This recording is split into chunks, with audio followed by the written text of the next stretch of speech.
కొడంగల్ శాసనసభ నియోజకవర్గంలో గ్రామ పంచాయతీ ఎన్నికలు ముగిసి 180 గ్రామ పంచాయతీలలో నియోజకవర్గ ప్రజల యొక్క తీర్పును గౌరవించి ఈనాడు ఎన్నికైన గ్రామ సర్పంచులు ఉప సర్పంచులు వార్డు మెంబర్లను ప్రత్యక్షంగా కలవాలి, వాళ్ళని అభినందించాలి. వారు తిరిగి గ్రామాలకు వెళ్ళి ప్రజల విశ్వాసాన్ని నమ్మకాన్ని నిలబెట్టుకొని ప్రజాసేవ చెయ్యాలి అని ఈ ఆత్మీయ సమ్మేళనం అదేవిధంగా విజయం సాధించిన సర్పంచులను సన్మానించడం ద్వారా ఈనాడు రాష్ట్ర ప్రభుత్వం మహాత్మా గాంధీ గారు కన్న కలలు ఈ దేశం యొక్క పునాదులు గ్రామాలలో ఉన్నాయి. గ్రామాలలో అభివృద్ధి జరిగినప్పుడే ఈ దేశం అభివృద్ధి జరిగినట్టు, అత్యంత నిరుపేదకు సంక్షేమ పథకాలు చేరినప్పుడే నిజమైన ప్రజాపాలన అందుబాటులోకి వచ్చినట్టు అని ఏదైతే భావించినరో ఆ భావనను వారి స్ఫూర్తిని కొనసాగించాలి అని ఈనాడు కొడంగల్ శాసనసభ నియోజకవర్గంలో ఈ కార్యక్రమాన్ని ఏర్పాటు చేసి నాతో పాటు సహచర మంత్రివర్గ సభ్యులు వాకిటి శ్రీహరి గారిని, మిత్రులు పరిగి శాసనసభ్యులు రామ్మోహన్ రెడ్డి గారిని, తాండూరు శాసనసభ్యులు మనోహర్ రెడ్డి గారిని, చేవెళ్ల శాసనసభ్యులు కాళే యాదయ్య గారిని, జిల్లా స్థాయి నాయకులను, ఈనాడు రాష్ట్ర స్థాయిలో నాకిచ్చిన బాధ్యతను నిర్వహించడంలో అక్కడ నేను ఎక్కువ సమయం కేటాయించిన ఇక్కడ ప్రజలకు అందుబాటులో ఉండి తండాలలో మారుమూల పల్లెల్లో ఇక్కడ ఉండే మండల కేంద్రాలలో నిరంతరం ప్రజలకు సేవలు అందిస్తున్న మా మండల పార్టీ అధ్యక్షులు ముఖ్యమైన నాయకులు అందరూ ఈ కార్యక్రమంలో పాల్గొని తెలంగాణ రాష్ట్రానికి కొడంగల్ శాసనసభ నియోజకవర్గం ఒక ఆదర్శ నియోజకవర్గంగా నిలబెట్టినందుకు మనస్ఫూర్తిగా మిమ్మల్ని అందరినీ నేను అభినందిస్తున్నా. మీ అందరికీ ధన్యవాదాలు తెలియజేస్తున్నా. నేను ఎక్కడున్నా ఏ కార్యక్రమంలో ఉన్నా మిమ్మల్ని అందరినీ నిత్యం గమనిస్తూ మీకే సమస్య వచ్చినా అందుబాటులో ఉండి మీ సమస్యల్ని పరిష్కరించడానికి మా సోదరుడు తిరుపతి రెడ్డి గారిని మీకు అందుబాటులో పెట్టి నిరంతరం ఇక్కడ వచ్చే ప్రతి చిన్న సమస్యను కూడా పరిష్కరించడానికి మా కుటుంబం నుంచే ఒకరిని ప్రత్యేకంగా కేటాయించడం జరిగింది. ఏ పదవి లేకపోయినా ఈ ప్రాంత ప్రజలు 2009లో నన్ను ఆశీర్వదించి శాసనసభకు పంపిస్తే ఈనాడు తెలంగాణ రాష్ట్రానికి ముఖ్యమంత్రినై కొడంగల్ గడ్డ మీద నుంచి నిలబడి తెలంగాణ రాష్ట్రానికి నాయకత్వం వహిస్తున్నామంటే ఈరోజు నిండు మనసుతో మీరు ఆశీర్వదించి మీ గుండెల్లో పెట్టుకొని మీ భుజాల మీద మోసిండ్రు కాబట్టే ఇంత పెద్ద పదవి ఇంత గొప్ప అవకాశం నాకు దక్కిందని నేను భావిస్తున్నా. మిత్రులారా, చాలామంది సర్పంచులు సమస్యల గురించి నాతో చెప్పాలని, చాలా వరకు సమస్యల పరిష్కారానికి నిధులు మంజూరైనా ఇంకా సమస్యలు ఉన్నాయి, మేము ఎంతో ఆశ పెట్టుకున్నాం, మీరు అండగా నిలబడతారని ఇప్పుడు ముఖ్యంగా మహిళా సర్పంచులు నా దృష్టికి తేవడం జరిగింది. ఈ వేదిక మీద నుంచి మీ అందరికి ఒక మాట ఇస్తున్నా. కొడంగల్ శాసనసభ నియోజకవర్గాన్ని ఈ దేశానికి ఆదర్శంగా తీర్చిదిద్ది ప్రతి గ్రామానికి ప్రతి తండాకు రోడ్లు పూర్తి చేయడమే కాకుండా గుడి బడి తాగడానికి నీళ్లు, పేదవాళ్లకు రేషన్ కార్డులు, ప్రతి పేదవాడికి సన్న బియ్యాన్ని అందుబాటులోకి తెచ్చి ప్రతి పేదవాడికి ఇందిరమ్మ ఇల్లు ఇచ్చి ఈ ప్రాంతంలో చదువుకునే పిల్లలకు చదువుకోవడానికి అన్ని అవకాశాలు ఈ ప్రాంతంలో తీర్చిదిద్దుతాం. చదువుకున్న నిరుద్యోగ యువకులకు ఉద్యోగ ఉపాధి అవకాశాలు కల్పించడానికి ఒక పెద్ద పారిశ్రామిక వాడను, ఒక ఇండస్ట్రియల్ పార్కును మన దగ్గరనే అభివృద్ధి చేసుకుందాం. మన ప్రాంతంలో చదువుకున్న ప్రతి వాళ్లకు చదువు నేర్పడమే కాదు, చదువుకున్నోళ్లకు ఉద్యోగ ఉపాధి అవకాశాలు ఈరోజు కొడంగల్ శాసనసభ నియోజకవర్గంలోనే మనం ఏర్పాటు చేసుకొని దేశంలోనే ఒక మోడల్ కాన్స్టిట్యున్సీగా మన శాసనసభ నియోజకవర్గాన్ని అభివృద్ధి చేసుకుందామని చెప్పి మీ అందరికీ తెలియజేస్తున్నా. మిత్రులారా, వేదిక మీద ఉన్న మా మండల స్థాయి నాయకులు నేను లేనప్పుడు వాళ్ళే రేవంత్ రెడ్డిలై ఇక్కడ పార్టీ కార్యక్రమాలు, ప్రభుత్వ సంక్షేమ పథకాలను అమలు చేసే వాళ్లకు ఇక్కడ గెలిచి వచ్చిన మా సర్పంచులకు, మా సోదరిమణులకు అందరికీ నా సూచన, ఎన్నికలు ముగిసినాయి, ఇక రాజకీయాలు లేవు. ఎన్నికలు వచ్చినప్పుడు, ఎన్నికల్లో పోటీ చేసినప్పుడే రాజకీయాలు, పార్టీలు, పంతాలు. ఎన్నికలు ముగిసినాయి, ఫలితాలు వచ్చినాయి, ఇక పార్టీలు పంతాలకు పోకండి. కొడంగల్ శాసనసభ నియోజకవర్గంలో ఉన్న ప్రతి పౌరుడు మన కుటుంబ సభ్యుడే. ఈరోజు రాష్ట్రానికి నాయకత్వం వహిస్తున్న మనము వివక్ష చూయించొద్దు, అందరినీ కలుపుకొని పోదాం, అందరినీ కుటుంబ సభ్యులుగానే భావిద్దాం. వేదిక మీద ఉన్న మా మండల నాయకులకు కూడా నేను సూచన చేస్తున్నా, ఎక్కడైనా మీరు చెబితే వినలేదనో, మీరు నిలబడొద్దంటే ఎన్నికల్లో పోటీ చేసిండ్రనో, లేదా పక్క పార్టీ నుంచి గెలిచిండనో ఎలాంటి వివక్ష చూయించకండి. ఒకవేళ చూయిస్తే ఆ గ్రామానికి అన్యాయం జరుగుతుంది. ఎవరైనా ఎట్లయినా గెలవనియండి. మన నియోజకవర్గంలో ఏ గ్రామంలో ఏ తండాలో ఏ సమస్య ఉండకూడదు, ఏ వివక్ష ఉండకూడదు. ఈ నియోజకవర్గంలో అందరూ మనకు కావాల్సిన వాళ్ళే. నిన్నటి వరకు ఏవైనా చిన్న చిన్న తేడాలు, చిన్న చిన్న అంశాలు ఏమైనా ఉన్నా వాటిని పక్కన పెట్టండి.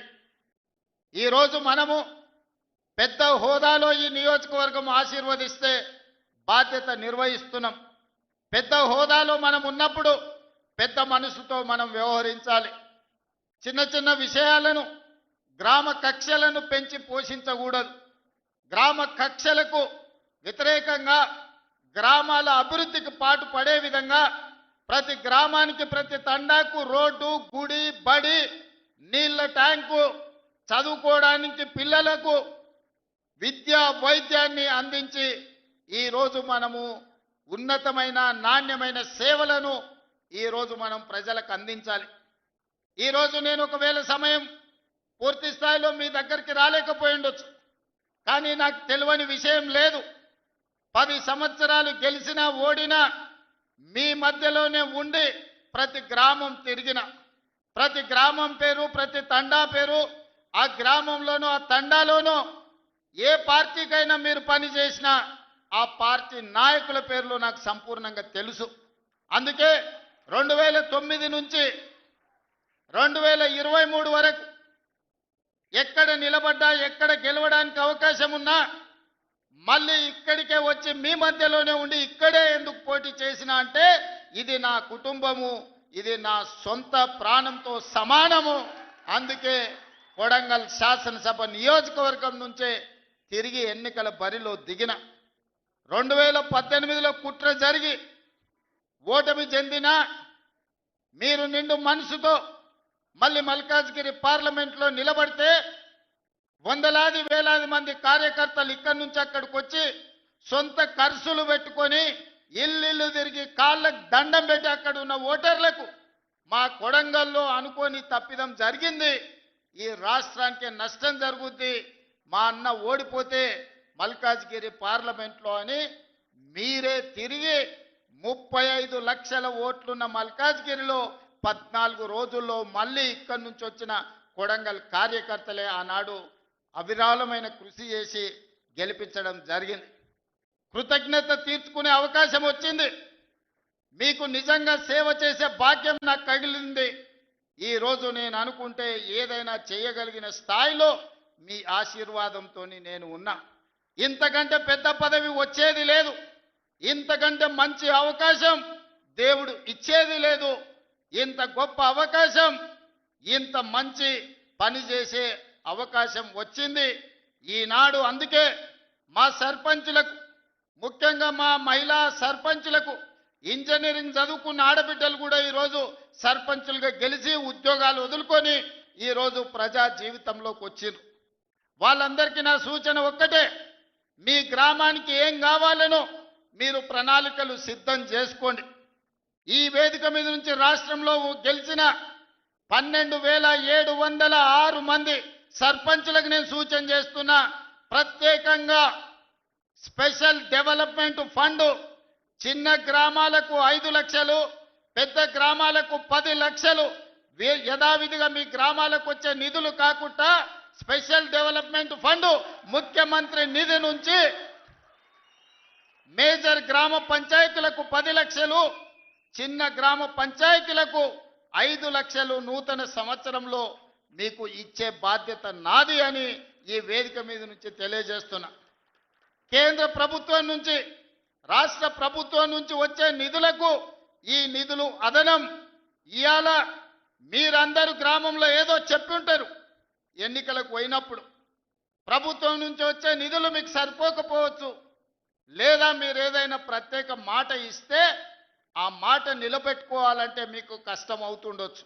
అందుకే సర్పంచుల గౌరవం నిలబెట్టడానికి, గ్రామంలో మీ మర్యాద పెంచడానికి చిన్న గ్రామ సర్పంచులకు 5 లక్షలు, పెద్ద గ్రామ సర్పంచులకు 10 లక్షల రూపాయలు స్పెషల్ డెవలప్మెంట్ ఫండ్ నుంచి ఎమ్మెల్యేలకు సంబంధం లేకుండా, ఎంపీలకు సంబంధం లేకుండా, మంత్రులకు సంబంధం లేకుండా ప్రత్యక్షంగా ముఖ్యమంత్రి నుంచి సర్పంచులకు నిధులు పంపించే బాధ్యత నేను తీసుకుంటా. ఈ కొడంగల్ వేదిక మీద నుంచి మా సర్పంచులందరికీ నేను విజ్ఞప్తి చేస్తున్నా, ప్రణాళికలు సిద్ధం చేసుకోండి.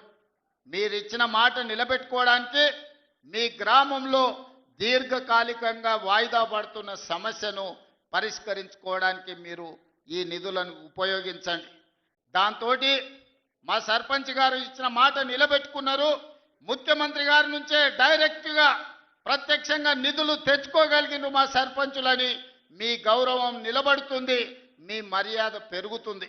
అందుకే ప్రత్యక్షంగా ఈనాడు ఈ గ్రామ సర్పంచులకు నిధులు ఇవ్వాలి అని నిర్ణయం తీసుకున్నా. మిత్రులారా, ఈ వేదిక మీద నుంచి తెలంగాణ ప్రజలకు నేను సూచన చేస్తున్నా, 2023 డిసెంబర్లో మీరు ఆశీర్వదించి మెజారిటీ ఇచ్చి ప్రభుత్వాన్ని ఏర్పాటు చేసి 2 సంవత్సరాలు నిండుగా పూర్తి చేసుకున్నాం. ఆనాటి నుంచి ఈనాటి వరకు గత 10 సంవత్సరాలలో ఆ ప్రభుత్వం ఇవ్వని రేషన్ కార్డులు ప్రతి గ్రామంలో ఇచ్చినాం. ఇవాళ మీ గ్రామంలో ఎవరికైనా రేషన్ కార్డులు రాకపోతే గ్రామ సర్పంచులందరికీ విజ్ఞప్తి చేస్తున్నా, ఇల్లు తిరగండి, పేర్లు రాసుకోండి, ప్రతి ఇంటికి రేషన్ కార్డు ఇచ్చే బాధ్యత రాష్ట్ర ప్రభుత్వం తీసుకుంటుంది. దాంతో మీకు గ్రామాల మీద పట్టు పెరుగుతుంది. ఈనాడు దొడ్డు బియ్యం తినాలంటే బర్లకు దానా పెట్టేది. మరి ఈరోజు మా ఆడబిడ్డలు సర్పంచులు వచ్చారు, దొడ్డు బియ్యంతో నేను కాలం పోయింది, ఈరోజు సన్న బియ్యం తినాలి, ప్రభుత్వం ఇచ్చే సన్న బియ్యంతో సంటి బిడ్డలకు మీరు పౌష్టికాహారం పెట్టాలని. ఇవాళ తెలంగాణ రాష్ట్రంలో 3,10,00,000 మందికి సన్న బియ్యం అందిస్తున్నాం. ఇంకెవరికైనా సన్న బియ్యం అందకపోతే మీరు పేర్లు రాసుకురండి, ప్రతి వ్యక్తికి సన్న బియ్యం 6 కిలోలు వాళ్ళ ఇంటికి పంపించే బాధ్యత మీరు తీసుకోండి, మీ తరఫున మీకు బియ్యం ఇచ్చే బాధ్యత నేను తీసుకుంటా. అదేవిధంగా పేదవాళ్లకు ప్రతి ఇంటికి 200 యూనిట్లు ఉచిత విద్యుత్తు ఇస్తామని చెప్పినాం. ఏ పేదవాడి ఇంటికైనా ఉచిత విద్యుత్తు 200 యూనిట్లు రాకపోతే వాళ్ళ పేర్లు రాసుకోండి. మీరు రాసిన ప్రతి ఇంటికి ఉచితంగా 200 యూనిట్లు విద్యుత్ ఇచ్చే బాధ్యత మీ అన్న మీ సోదరుడిగా నేను తీసుకుంటా.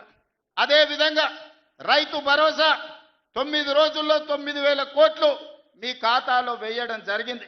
69 లక్షల పైచిలకు రైతులకు రైతు భరోసా వేసినాం. ఇంకా కూడా ఎక్కడైనా తండాలలో గూడెలలో మారుమూల పల్లెల్లో ఏదైనా రైతుకు రైతు భరోసా రాకపోతే గ్రామ సర్పంచులకు నేను విజ్ఞప్తి చేస్తున్నా, మీరు రాసుకొని రాండి. రైతు భరోసా నిధులు ఎకరాకు సంవత్సరానికి 12,000 రూపాయలు వాళ్ళ ఖాతాలో వేసే బాధ్యత మనం తీసుకుందాం. అదేవిధంగా ఈనాడు ఆడబిడ్డలకు ఆర్టీసీలో ఉచిత బస్సు ప్రయాణం ఇచ్చినాం. ఏ ఆడబిడ్డకైనా బస్సులో ఎవరైనా బస్సు కిరాయి అడిగితే నా దృష్టికి తీసుకురండి. ఆ కండక్టర్కు డ్రైవర్కు చెప్పండి, ఒకవేళ కిరాయి పైసలు ఎక్కడైనా అడిగితే మా అన్నకి చెప్తాం, మా అన్నకి చెప్తే నీ నౌకరు ఊడుతుందని వాళ్ళకి చెప్పండి ధైర్యంగా. ఎక్కడి నుంచైనా ఎక్కడికైనా వెళ్ళండి. అమ్మగారింటికి పోతారా, అమ్మవారిని దర్శించుకుంటారా, శ్రీశైలం మల్లన్న దగ్గరకు పోతారా, యాదగిరిగుట్ట లక్ష్మీ నరసింహస్వామి దగ్గరకు పోతారా, లేకపోతే భద్రాచలంలో ఉన్న రాముల వారిని దర్శించుకుంటారా, తొందరలోనే సీతక్క దగ్గర సమ్మక్క సారలమ్మ జాతర జరగబోతుంది. మీరు ఆ జాతరకు పోతారా, బోనాలకు పోతారా? మా ఆడబిడ్డలు ఎక్కడికి పోయినా పండగనే మీరు పండగ చేసుకోండి. మీరు పోయి గుళ్ళ దర్శనాలు చేసుకోండి, అమ్మను పలకరించి రండి. నెలకు 2 సార్లన్నా మీ కన్న తల్లిదండ్రులను పోయి పలకరించి రాండి. అదేవిధంగా ఈనాడు 1,000 మంది ఆడబిడ్డలకు 1,000 చీరలు పెట్టాలి. ఈ చీరలు కాదు, ఈ చీరలు మీ సోదరుడిగా ఇదొకసారే ఈనాడు పెట్టే ఇందురమ్మ చీర మా ఆడబిడ్డలకు సారే అని చెప్పిన గ్రామీణ ప్రాంతాలలో 65 లక్షల మంది ఆడబిడ్డలుండ్రు, పట్టణ ప్రాంతాలలో 35 లక్షల మంది ఆడబిడ్డలుండ్రు. వాళ్ళందరికి 1,000 మందికి 1,000 ఇందిరమ్మ చీరలు ఇవ్వాలని పెట్టుకున్నాం. మా సర్పంచులకు సూచన, ఎవరికైనా చీర అందకపోతే 18 ఏండ్ల పైబడ్డ ప్రతి ఆడబిడ్డకు ఇందిరమ్మ చీర ఇవ్వాల్సిందే. ఎక్కడైనా మీ గ్రామంలో చీర అందకపోతే మీరే స్వయంగా పేర్లు రాసుకోండి. నేను అధికారులకు చీఫ్ సెక్రటరీ గారికి వేదిక మీద నుంచి ఆదేశాలు ఇస్తున్నా, జిల్లా కలెక్టర్లకు ఆదేశాలు ఇస్తున్నా.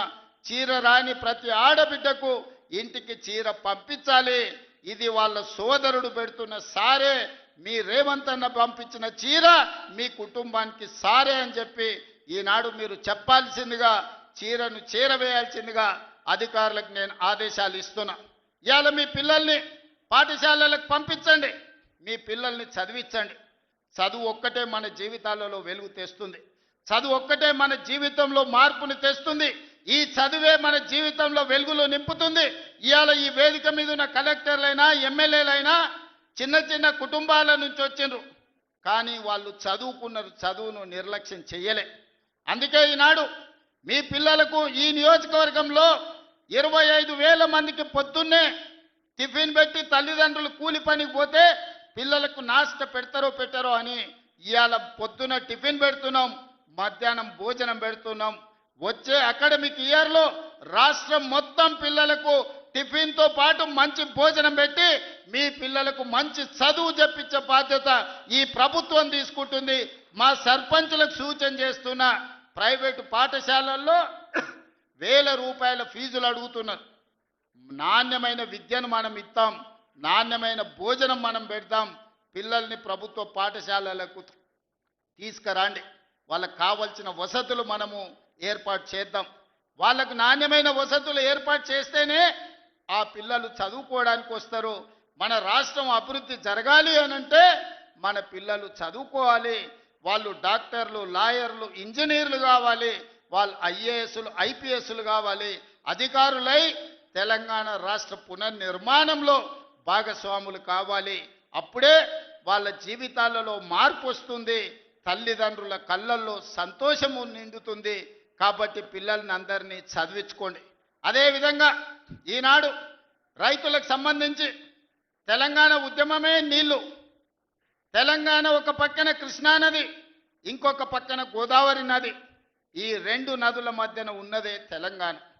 ఉమ్మడి రాష్ట్రంలో అన్యాయం జరిగింది, ప్రాజెక్టులకు ఆలస్యానికి కారణమైంది. అందుకే 4 కోట్ల తెలంగాణ ప్రజలు తెలంగాణ కోసం నడుం బిగించి వందలాది మంది పిల్లల ఆత్మ బలిదానాలు చేసుకొని తెలంగాణ రాష్ట్రాన్ని సాధించుకున్నారు. ఇకనైనా మన సమస్య పరిష్కారం అవుతుంది అనుకున్నారు. ఈ సమస్య శాశ్వత పరిష్కారం అయితే ఈ తెలంగాణ భూములు బీళ్ల నుంచి పాడి పంటలతో సస్య సామలమవుతాయని ఈ ప్రాంతం అనుకున్నది. 10 సంవత్సరాలు 2 సార్లు కేసీఆర్ గారికి అవకాశం ఇచ్చారు. 10 ఏళ్లలో ఏ ప్రాజెక్టు పూర్తి చేయలే, ఏ ఎకరాకు నీళ్లు ఇవ్వలే. కృష్ణానది మీద కట్టిన ప్రాజెక్టులు ఆనాడు మొదలుపెట్టిన భీమా కావచ్చు, నెట్టంపాడు కావచ్చు, కోయిల్ సాగర్ కావచ్చు, కల్వకుర్తి కావచ్చు, ఎస్ఎల్బీసీ కావచ్చు, డిండి కావచ్చు, నేను కొట్లాడి సాధించిన మక్తల్ నారాయణపేట కొడంగల్ ఎత్తిపోతల పథకం జీవో నెంబర్ 69 కావచ్చు. 10 ఏళ్ళు మనకు అన్యాయం చేసిర్రు, మన పాలమూరుని ఎండబెట్టిండ్రు. కానీ 2009 నాడు వలస వచ్చి పాలమూరులో ఊరు లేనోడు, పార్లమెంటులో నోరు తెరవనోడు తెలంగాణ రాష్ట్రం వస్తే మన బతుకులు బాగుపడతాయి, కొడంగల్లో ప్రతి ఎకరాకు నీళ్లు వస్తాయని మనందరం కష్టపడి ఎంపీగా గెలిపించినాం. ఆయన ఎంపీ అయ్యిండు, తెలంగాణ రాష్ట్రం వచ్చింది, తెలంగాణకు ముఖ్యమంత్రి అయ్యిండు. కానీ మన కొడంగల్కు నీళ్లు రానియలే, ఏ ప్రాజెక్టు పూర్తి చేయలే. పాలమూరు రంగారెడ్డి ఎత్తిపోతలు అట్లనే ఉండిపోయింది, కల్వకుర్తి అట్లే ఉండిపోయింది. భీమా, నెట్టెంపాడు, తుమ్మిళ్ళ, ఆర్డిఎస్ ఏ ప్రాజెక్ట్ అయినా తీసుకోండి, ఎస్ఎల్బిసి టన్నెల్ కావచ్చు, కృష్ణా నది మీద ఏ ప్రాజెక్టు పూర్తి చేయలే, ఏ ఒక్క ఎకరాకు నీళ్ళు ఇవ్వలే. కానీ 1,83,000 కోట్ల రూపాయలు 10 ఏళ్ల కాంట్రాక్టర్లకు బిల్లులు ఇచ్చిండు. 1,000 కోట్ల రూపాయలు వాళ్ళ కుటుంబం కమిషన్లు కొట్టింది. తొడుక్కోవడానికి చెప్పులు లేకుండే, వేసుకోవడానికి బట్టలు లేకుండే, చిరిగిపోయిన చెప్పులతోని రోడ్ల మీద తిరుగుతోళ్ళకి బెంచ్ కార్లు వచ్చినాయి. ఒక ఆయనకు ఎర్రవల్లిలో 1000 ఎకరాల ఫామ్ హౌస్ వస్తే ఇంకొక ఆయనకు జన్వాడలో 100 ఎకరాల ఫామ్ హౌస్ వచ్చింది, అల్లుడికి మొయినాబాద్లో ఫామ్ హౌస్ వచ్చింది. వాళ్ళ బతుకులు బాగుపడ్డాయి, వాళ్ళకి టీవీలు వచ్చినాయి, వాళ్ళకి పేపర్లు వచ్చినాయి, 1,000 కోట్ల రూపాయల వ్యాపారాలు వచ్చినాయి, వాళ్ళకి ఫామ్ హౌజులు వచ్చినాయి. కానీ మనకు మాత్రం నీళ్లు రాలే. ఆనాడు కృష్ణానదిలో వరదలు వచ్చి అలంపూరు మునిగిపోతే అలంపూరు ప్రజల కోసం బంజారా హిల్స్లో నా ఇల్లమ్మి పేదోళ్ళకి ఇల్లు కట్టిస్తాను చంద్రశేఖరరావు చెప్పిండు. ఆయన ఇల్లు అమ్మలేదు, కానీ 100 ఎకరాల ఫామ్ హౌజులు కట్టుకున్నాడు. ఆ నిర్లక్ష్యం నుంచి 10 ఏళ్ళు చూసినాం. ఇక పాలమూరు ప్రజలు నిర్ణయం చేసుకోరు, మా బతుకులు బాగుపడాలంటే మట్టికి పోయినా ఇంటోడే పోవాలని పెద్దలు చెప్పారు. ఇక వాణ్యవనో వీణ్యవనో ఎవనెవనో మోసేది లేదు. మా బిడ్డ ఈ మట్టిలో పుట్టి ఈ మట్టిలో కలిసిపోయి మా బిడ్డ ఈ తెలంగాణకు ముఖ్యమంత్రి ఉండాలి,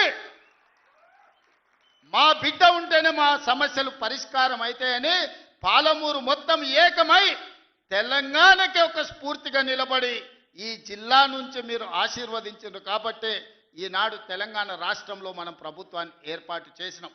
పడవ పెట్టిన ప్రాజెక్టులను ఒక్కొక్కటిగా పరిష్కరిస్తున్నాం. ఈ ప్రాజెక్టుల యొక్క సమస్యల్ని, ఈ ప్రాజెక్టుల యొక్క అనుమతుల్ని ఈరోజు సాధిస్తున్నాం. అన్నీ ఉన్నా అల్లుడి నోట్ల శని ఉన్నట్టు ఎన్ని అనుమతులు తెచ్చినా ఇవాళ 8 లక్షల కోట్ల రూపాయలు అప్పు చేసి నా నెత్తి మీద పెట్టిపోయాడు. గ్రామాలల్లో పెద్ద కుటుంబాలు ఉంటాయి, దావతుల కోసం విలాసాల కోసం తండ్రి అప్పులు చేసి అనుకోకుండా చచ్చిపోతే ఇంటి పెద్ద కొడుకుకు మొత్తం భారమై పడుతుంది. సంసారం ఎక్కడుందో తెలియదు, ఏ భూమి ఎవరికి తనఖా పెట్టిండో తెలియదు, ఊర్లో ఎవరి దగ్గర అందిన కాడికి ఎంత అప్పు చేసిండో తెలియదు, చుట్టాల దగ్గరకు పోతే మర్యాద లేదు, తెలిసిన వాళ్ళ దగ్గరకు పోతే సిల్లి గవ్వ బుట్టే పరిస్థితి లేదు అని మనం గ్రామాలలో చూసినాం. ఇవాళ అచ్చంగా తెలంగాణ రాష్ట్ర ముఖ్యమంత్రిగా నా పరిస్థితి గదే.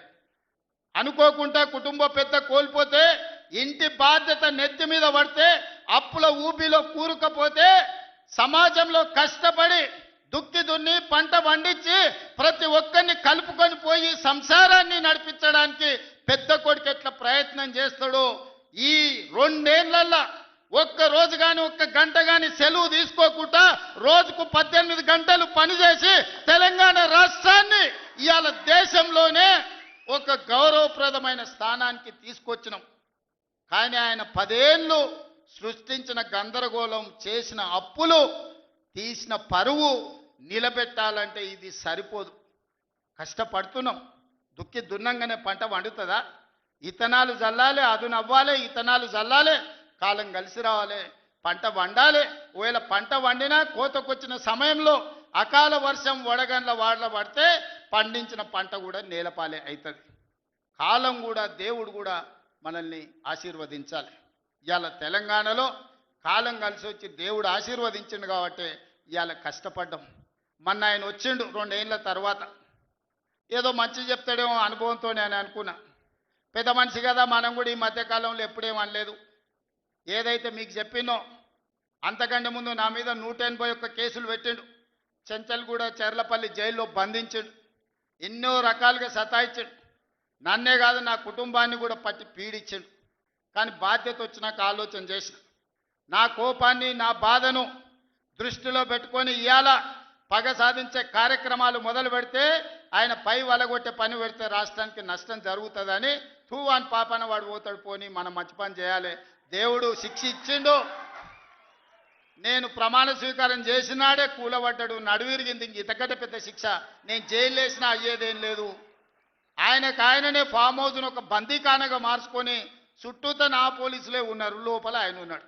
చెర్లపల్లికి పంపించినా, చెంచల్గూడకు పంపించినా గదే అవుతుంది కదా. ఇక తిండి బరువు నాకు ఎక్కువ అవుతుంది. అదొకటి. లోపల చెర్లపల్లి, చెంచల్గూడ పెడితే ఆయన తిండే తినికి మళ్ళీ ఆయన ఏదైనా కావాలంటే అది చేస్తే సర్కార్కి ఎక్కువ ఖర్చు అవుతుంది. తిండి ఆయన సంపాదించి తిన్నా ఫామ్ హౌస్లే ఒక బందీఖానగా పెట్టుకొని చుట్టూతో మన పోలీసులే పహారా కాస్తున్నారు. ఇక ఆయన చేసిన పాపాలకు ఆయననే పోతాడని ఊరుకున్నా. ఎప్పుడన్నా ఏమన్నా అన్నానా? ఏమన్నా అన్నానే? ఎప్పుడన్నా ఏమన్నా అన్నానా? మీరు చెప్పురు. ఇక్కడ పాత్రికేయ మిత్రులు ఉన్నారు అందరు, నాకు కూడా దోస్తులే కదా వాళ్ళందరూ. చెప్పురు, ఎప్పుడన్నా ఏమన్నా అన్నానా? ఒక్క కేసు అయినా పెట్టినా? పోనీ ఈ జిల్లాలో ఎవరి మీద నన్ను ఒక కేసు పెట్టినా? ఎన్ని పాపాలు చేసారు వాళ్ళు ఎమ్మెల్యేలు, మంత్రులు మీకు తెలుసు కదా. ఎంతమంది ఆస్తులు గుంజుకున్నారు మీకు తెలుసు కదా. ఎవరినన్నా నేను కక్షతోనేమన్నా చేసినా? నేను ఒకటే అనుకున్నా, ఎవరి పాపానికి వాడు పోతాడు. మనం చూసినా చూడకపోయినా పైన దేవుడు ఉన్నాడు, పైనుంచి కిందికి చూస్తూనే ఉంటాడు. ఎవరిని లెక్క వానికి రాస్తూనే ఉంటాడు, ఎవరిని మిత్తి వానికి చెల్లిస్తూనే ఉంటాడని. ఆ మిత్తిలో భాగంగానే నేను ప్రమాణ స్వీకారం చేయడానికి పోయిన రోజే మంచం మీద నుంచి బోర్ల పడి మక్కెలు ఇరిగి మూలకు పడ్డాడు. ఇక ఆయన నిన్నొచ్చి పెద్ద మనిషిలాగా మంచి చెప్తాడేమో అనుకున్నా. తోలు తీస్తా అని అన్నాడు. తోలు తీస్తాడంటేనే ఇక నేను చెప్పదలుచుకున్నా, అయ్యేగా నా సంగతి వదులు. కానీ మా సర్పంచులు వచ్చిండ్రు, రా ఏ తోలు తీస్తావురా? నీ తోలు తీసుడు కాదు, నిన్ను చీరి చింత కట్టి చింతమడకల ఏలాడేసి కొడతారో లేదో మా సర్పంచులు, రా కొడంగల్కి వస్తావా లేకపోతే మమ్మల్ని చింతమడకకు రమ్మంటావా? మా సర్పంచులను దోల్తా. సోయి లేని మాటలు, స్థాయి లేని విమర్శలు. ఒక్కటన్నా అక్కడికి వచ్చే మాట మాట్లాడిండా?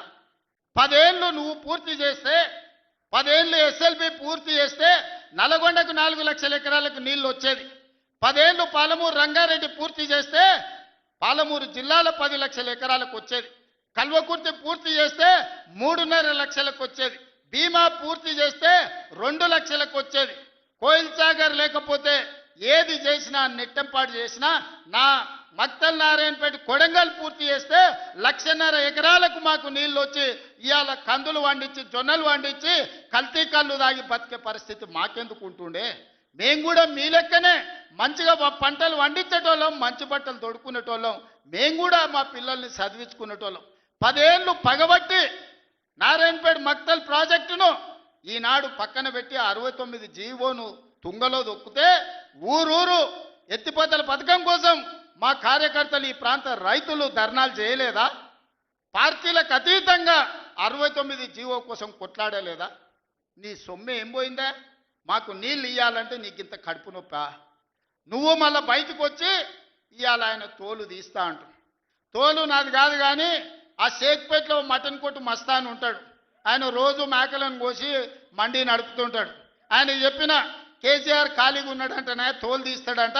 నీ మటన్ కొట్టు మస్తాన్ దగ్గర ఇంత నౌకరీ ఇంత బోటో కూరనో పోయేటప్పుడు ఈ బొక్కనో, ఎందుకంటే కోసిన వాళ్ళకు మామూలుగా తోలు కాళ్ళు తలకాయలు ఇస్తాం కదా మనం ఇంటికాడ దసరా పండుగ అప్పుడు, అవునా? ఏమే ఏం శివకుమార్ రెడ్డి, మన ఇళ్ళల్లో పండుగ పూట వచ్చి యాటను కోస్తే కాళ్ళు తలకాయ కోసినోనికి ఇస్తాం కదా.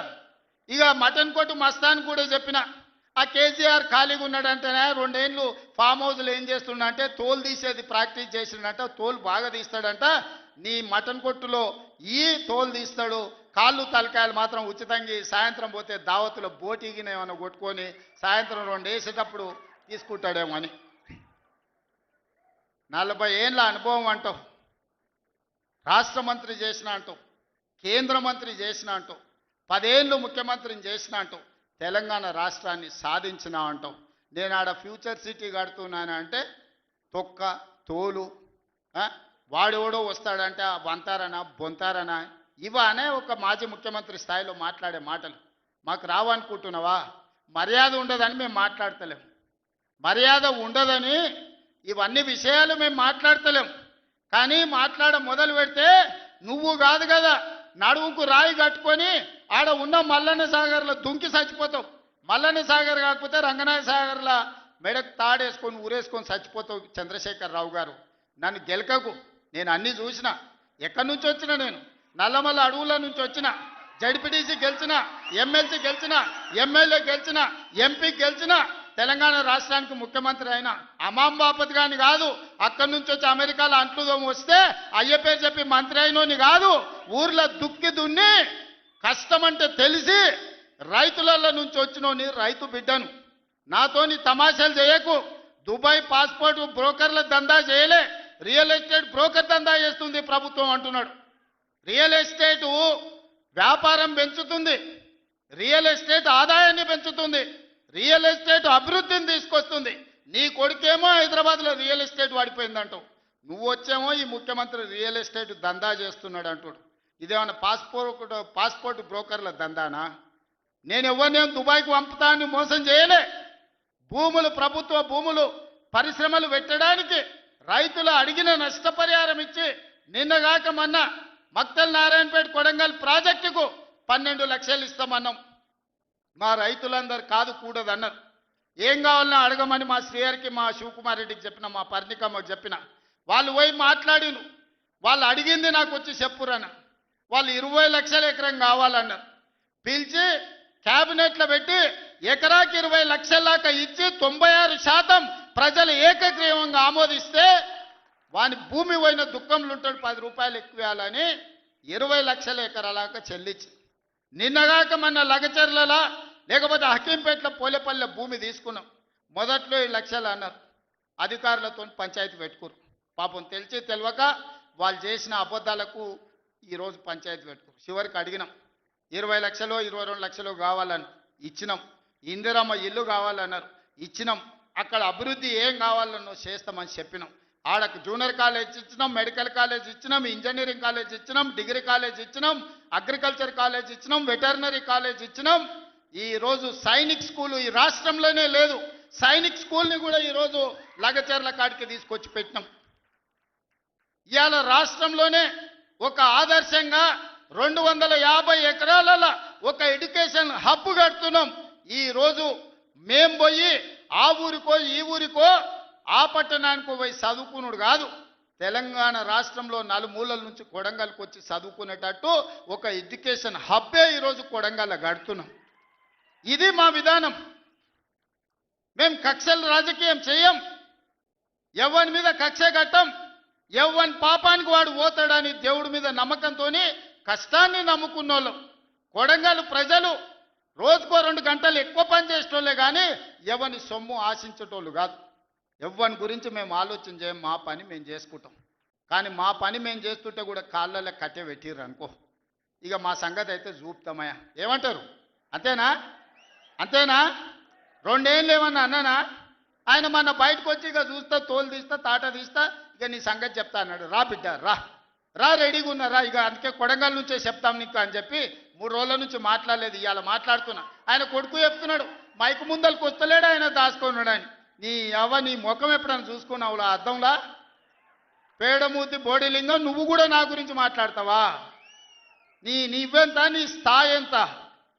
అయ్య పేరు చెప్పి బతికటోనివి నువ్వు, ఆంధ్రలో గుంటూరులో గుడివారిలో చదువుకున్న నువ్వు, నీకేం తెలుసు తెలంగాణ గురించి, మా పౌరుషం గురించి? నువ్వు కాదు, మొత్తం నీ జాతినంతా తెచ్చుకో. ఎట్లా తెచ్చుకుంటావు, ఏడికి రావాలనో చెప్పు. మా ఊరు అన్నారా, మేమన్నా మీ ఊరికి వస్తాం. ఎవడు భయపడుతుండో సంగతి తేలుస్తా. వెనకటికోసారి చెప్పిన గిట్లనే గజ్వేల్కి వచ్చి చూడు అని చెప్పిన, గజ్వేల్కి వస్తా బిడ్డ, నీ నెత్తి మీద కాలు పెట్టి తొక్కుతా అని. గజ్వేల్కి లక్షలాది మంది కార్యకర్తలతో పోయినాం, కాలు మీద పెట్టి తొక్కితే పాతాళానికి పోయిన మళ్ళీ ఇప్పటి వరకు తేలలేదు. ఇవాళ చెప్తున్న మీడియా మిత్రులారా రాసుకోండి, 2029 ఎన్నికల్లో 2/3 మెజారిటీ మన సీట్లు ఒకవేళ 119 ఉంటే 80కి పైగా సీట్లతోని 2029లో మా ప్రభుత్వం ఏర్పాటైంది. ఒకవేళ 153 సీట్లయితే 100 పైగా సీట్లతోని 2/3 మెజార్టీతోని తెలంగాణలో రెండోసారి కాంగ్రెస్ ప్రభుత్వాన్ని తెస్తాం. ఇది మా సవాల్. చంద్రశేఖరరావు గారు, తారక రామారావు గారు, హరీష్ రావు గారు, దయాకర్ రావు గారు, ఇట్లా చెప్పుకుంటూ పోతే వినోదరావు గారు, కుక్కట్పల్లి కృష్ణారావు గారు, రాసి పెట్టుకో. 2029లో 2/3 మెజార్టీతోని ఈ రాష్ట్రంలో కాంగ్రెస్ ప్రభుత్వాన్ని ఏర్పాటు చేస్తా. ఇదే నా సవాల్.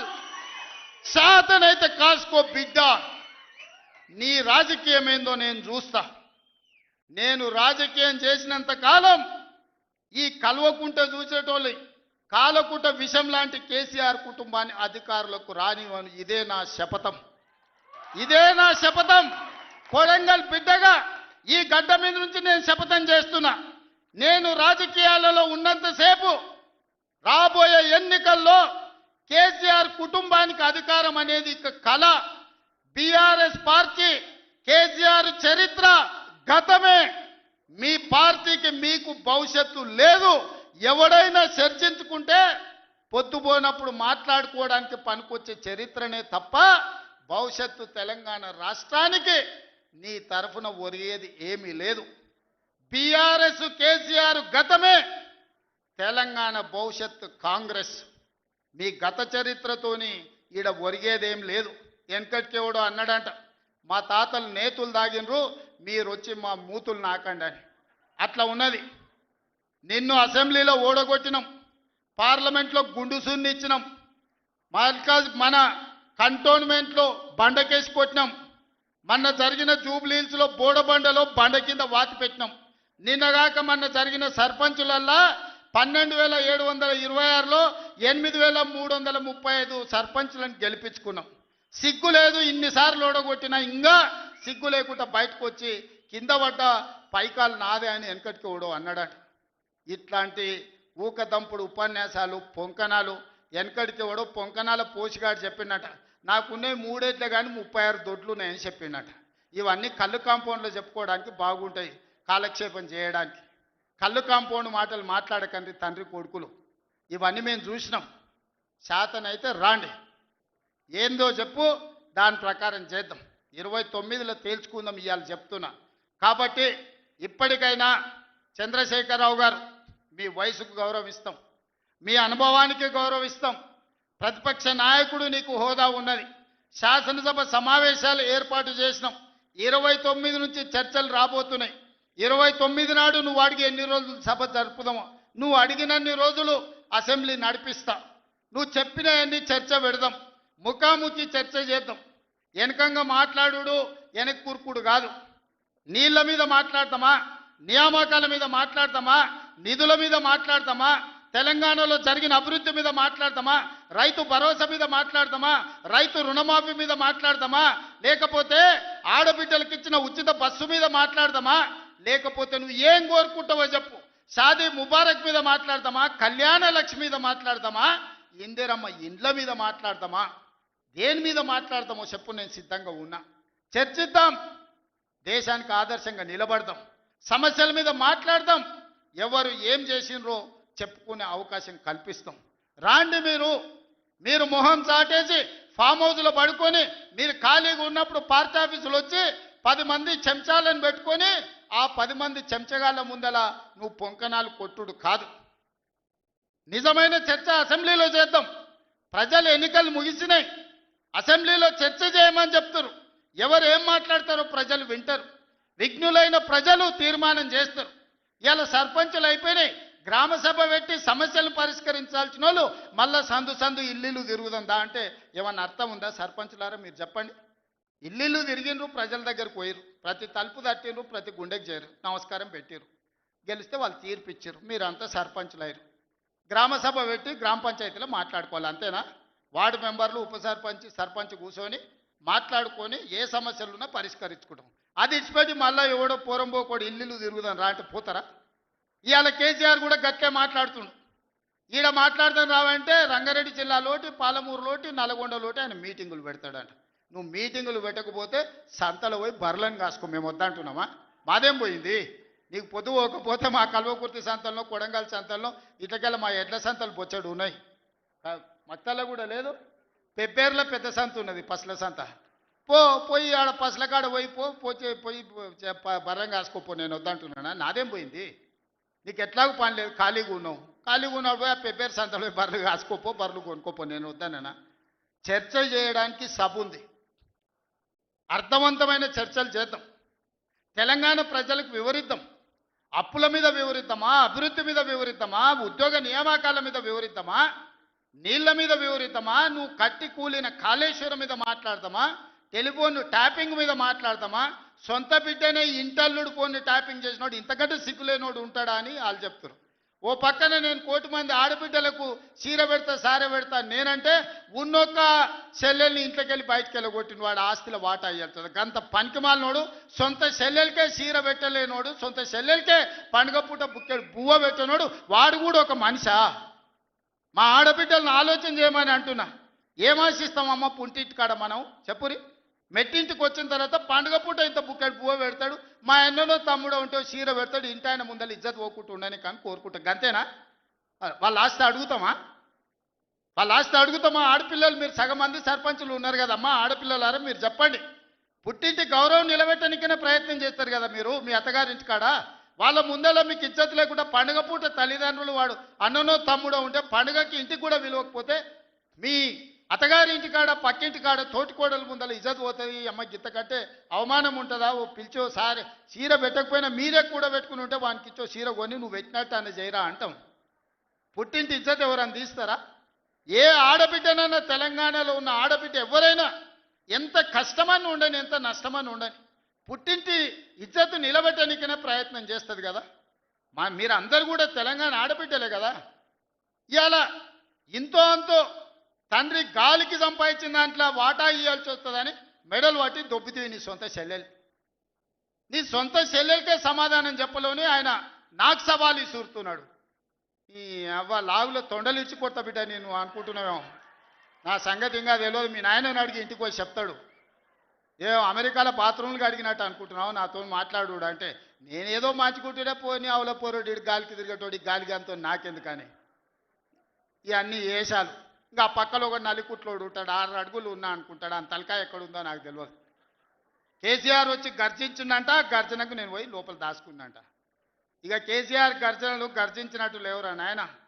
మన గాడిదలు ఏం చేస్తావా? ఒండ్ర పెడతాయా? ఏమంటారు గాడిదలను? గాడిదలు అరిస్తే ఏమంటారు నరసింహ? గట్లున్నది. మీ గాండ్రింపులకు, మీ బెదిరింపులకు, ఉడత ఊపులకు భయపడ్డోడు ఎవడు లేడు బిడ్డ. ఈడ దుక్కి దున్నిన చేతులు ఉన్నాయి. మీరేదో తోలు తీస్తా అంటే తీపించుకోనికే లేము. ఈ కండలు కరిగినాయి, మిగిలిందే తోలు. ఫస్ట్ నీ తోలు సంగతి చూసుకో, నీ తోలు సంగతి చూసుకో. ఊర్లో మాకు తెలుసు, ఊర్లల్లో నాటుకోళ్ళు ఉంటాయి కదా, కోని కాల్చినాక మనం మంచిగా కాల్చి తోలు తీసి పసుపు పెడతాం కదా, మంచిగా తోలు తీసి పసుపు పెడతారు బిడ్డ మా కొడంగల్ వాళ్ళు. నువ్వేదో తెలివితేటలు అనుకుంటున్నావు. ఈ తమాషా మాటలు, ఈ అతి తెలివితేటలు కట్టిపెట్టుకో. ఎన్ని ఎలక్షన్లు జరిగినా సిగ్గు లేకుండా అన్నిట్లలో డిపాజిట్లు పోతున్నా, బండకేసి కొడుతున్నా బుద్ధి రాలే. ఇప్పటికైనా మారుండ్రి. నాకేం లేదు, మీరు అట్లుంటేనే మంచిది. ప్రజలు చీత్కరిస్తారు, చీదర కొడతారు, లాస్ట్ దేనికి వానికి రాకుండా పోతారు. కాకపోతే ప్రతిపక్షమే లేదు తెలంగాణలో అని బయటకు పోతే ఇజ్జత్ పోయేటట్టు ఉన్నది. అదొక్కటే నా చింత. అందుకే మిత్రులారా మంచిగా చేయండి. వేదిక మీద ఉన్న పెద్దలకు, మా మంత్రులకు అందరికీ నా సూచన, గ్రామాలలో సర్పంచులు వచ్చారు, అందరినీ కలుపుకోపోండి. గ్రామాల అభివృద్ధి జరిగినప్పుడే తెలంగాణ అభివృద్ధి జరుగుతుంది. ఇవాళ తెలంగాణ అభివృద్ధి చేసే బాధ్యత మనది. చిన్న వయసులో నాకు అవకాశం వచ్చింది. ఇప్పుడు చాలామంది మా సర్పంచ్ అమ్మ వచ్చింది సజ్జకాన్పేట, రేణుకమ్మన మౌనిక, మా రాములు తమ్ముని కోడలు మౌనిక చెప్పింది 24 ఏళ్ళు చిన్న వయసులో నేను సర్పంచ్ అయిన సార్ అని. ఎన్నో ఆలోచనలతోని ఇలా చిన్న వయసులో మీరు అందరు సర్పంచ్లు అయినరు. ఇంజనీరింగ్ చదువుకున్న వాళ్ళు అయినరు, డిగ్రీ చదువుకున్న వాళ్ళు అయినరు, 22, 23 ఏళ్ళకు ఉన్న వాళ్ళు అయినరు, పెద్దోళ్ళు 80 ఏళ్ళు ఉన్న వాళ్ళు కూడా సర్పంచ్లు అయినరు. మా రాఘవ వాళ్ళ తల్లి సర్పంచ్ అయింది. వీళ్ళందరూ ఎందుకు అయినరు అంటే గ్రామానికి ఏమైనా చేయాలని అయినరు. మరి వాళ్ళ ఆలోచనలు వాళ్ళ గ్రామానికి చేయాలన్నదాన్ని మనం ఈరోజు పూర్తిగా సహకారం అందించాలి వాళ్ళకు. వాళ్ళందరినీ కూడా వాళ్ళ ఊర్లలో ఏం మాట ఇచ్చిండ్రో ఆ పనులు మనం చెయ్యాలి. వీలైనంత మేరకు నిధుల కష్టం ఉన్నది, మనం ఇచ్చేది మనం ఇద్దాం, కేంద్రం నుంచి తెచ్చేది కేంద్రం నుంచి తెద్దాం. మార్చి లోపల కేంద్రం నుంచి 3,000 కోట్ల రూపాయల నిధులు నేను పట్టుకొస్తా. మీకు అందరికీ గ్రామాలలో నిధులు ఇచ్చే బాధ్యత నాది. మార్చి 31 తారీఖు లోపల 3,000 కోట్ల రూపాయలు గ్రామాలకు పంపించే బాధ్యత నేను తీసుకుంటా. ఆ నిధులు దుర్వినియోగం కాకుండా మంచిగా ఖర్చు పెట్టుకుని మంచి పేరు తెచ్చుకోరు. నాకెట్లా చిన్న వయసులో ఈ రాష్ట్రానికి ముఖ్యమంత్రి అయ్యే అవకాశం వచ్చిందో, రోజుకు 18 గంటలు కష్టపడి ఎట్లయితే పనిచేస్తున్నానో మీరు కూడా గ్రామాలలో పని చేయండి, కష్టపడుండ్రి, గ్రామంలో ఇంత మంచి పేరు తెచ్చుకోండి, గ్రామాన్ని అభివృద్ధి చేయండి. నా వైపు నుంచి పూర్తిగా సహకారం ఉంటుంది. మళ్ళీ 2029లో ఎన్నికలు వచ్చినప్పుడు ఎవరి లెక్క వాళ్ళు చూసుకుందాం, ఎన్నికలు వచ్చినప్పుడు చూసుకుందాం. ఇప్పుడు కేవలం అభివృద్ధి మీదనే దృష్టి పెడదాం, గ్రామాలను ముందుకు తీసుకెళ్తాం. గ్రామాలు అభివృద్ధి చెందినప్పుడే తెలంగాణ రాష్ట్రం అభివృద్ధి చెందుతుంది. ఆ విధంగా ముందుకు వెళ్దామని మీరందరూ సిద్ధమే కదా? గ్రామాలను అభివృద్ధి చేయడానికి మీరందరూ సిద్ధమే కదా? ఇవాళ మా పోలీసు వాళ్ళు చెప్పినా కానీ మరి ఏమైందో, గెలిపించిన వాళ్ళేమో బయటూరు, గెలిచిన వాళ్ళేమో లోపలూరు. బయట చాలా మంది మా ముఖ్యమైన నాయకులందరూ కనిపించారు, పలకరించుకుంటూ వచ్చిన. ఏందా అంటే మా రాఘవ్ 10 పాసులే ఇచ్చిండు అన్న, ఏం చేయాలని అంటుండు. కాకపోతే మా ఇందరు మరి పరిస్థితి ఏమో పాసులు ఇచ్చేది లేదు. బయట ఉన్నోళ్ళు తక్కువ కాదు, లోపలికి వచ్చిన వాళ్ళు ఎక్కువ కాదు. మీరందరూ నా కుటుంబ సభ్యులే. మళ్ళీ నేను వస్తా, మీ అందరినీ కలుస్తా, మళ్ళీ కూర్చొని అభివృద్ధి చేసుకుందాం. కొడంగల్ని ఒక ఆదర్శ నియోజకవర్గంగా తీర్చిదిద్దుదాం. ఇది నా ఒక్కడి వల్ల సాధ్యం కాదు, మీ అందరు సహకరిస్తేనే సాధ్యం. అయితే అన్ని గ్రామాలకు ఏం కావాలనో గ్రామ సభలు పెట్టుకోండి, గ్రామ సభలలో చర్చించుండ్రి, మంచి పనులు చేద్దామని తెలియజేస్తూ మీ అందరి దగ్గర సెలవు తీసుకుంటున్నా. పెద్ద ఎత్తున మిమ్మల్ని గెలిపించిన వాళ్ళకి సప్పట్లు కొట్టుర్రి. ఎందుకంటే మీ గెలుపులో బయట ఉన్న వాళ్ళు ఉండరు. ఈ సప్పట్లు అన్నీ బయట ఉన్న వాళ్ళకి వినిపించాలి. మా మీడియా వాళ్ళు కూడా తీసి బయట ఉన్న మా కార్యకర్తలకు, నాయకులకు చూపించాలి. గట్టి కొట్టుర్రి, ఇంకా గట్టి కొట్టుర్రి, ఇంకా గట్టి కొట్టుర్రి. సీటీలు రావానే కొడంగల్ వాళ్ళకు సీటీలు కొట్టారేమా? ఇప్పుడు నమ్మకం వచ్చింది, బయట ఉన్న వాళ్ళకు కూడా సంతోషమైంది. మీరు అందరు సీటీలు కొట్టి ఈ గెలుపును ఒక పండుగలాగా చేసినందుకు మీకు అందరికీ ధన్యవాదాలు తెలియజేస్తూ సెలవు తీసుకుంటున్న. ధన్యవాదాలు మిత్రులారా.